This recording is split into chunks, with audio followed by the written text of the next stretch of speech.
ঈদ সামনে রেখে দেশের ট্রাভেল এজেন্সিগুলোতে এখন বাড়তি ব্যস্ততা। ঈদে বাড়ি ফেরার টিকিট বুকিং থেকে শুরু করে ট্যুর প্যাকেজ সবকিছুর চাহিদা বাড়ছে ধীরে ধীরে। তবে খরচ বৃদ্ধি ও প্রতিযোগিতায় ব্যবসা আগের মতো জমজমাট না হলেও ঈদের ছুটি ঘিরে কিছুটা আশাবাদী এই খাত সংশ্লিষ্টরা।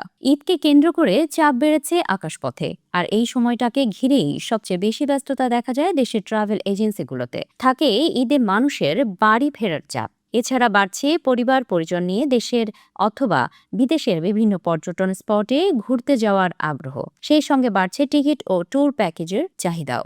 ঈদ পূর্ববর্তী সময়ে সবচেয়ে বেশি চাহিদা সৈয়দপুর রুটে। 17 মার্চ ওয়ান ওয়ে রুটের এয়ার টিকিটের মূল্য বিভিন্ন এয়ারলাইন্স ভেদে শুরু হচ্ছে 9,750 থেকে 10,750 টাকার মধ্যে।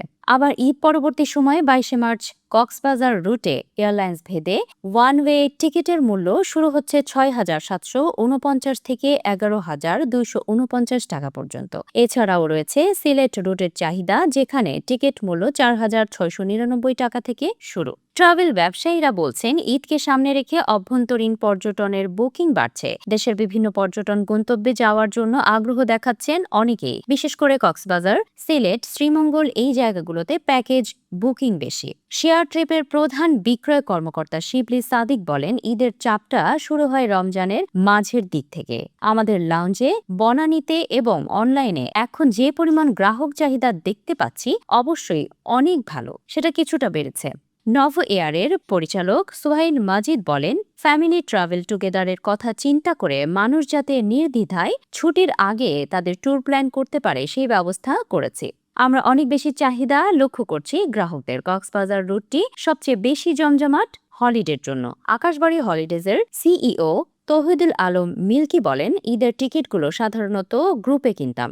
অনেক চাহিদা ছিল, যেটা আমরা ডিমান্ড সাপ্লাই অনুযায়ী আগেই ব্যবস্থা করতে পারতাম, কিন্তু এখন আমরা সেটা করতে পারছি না। সেটা এখন আমাদের অন দ্য স্পট করতে হচ্ছে।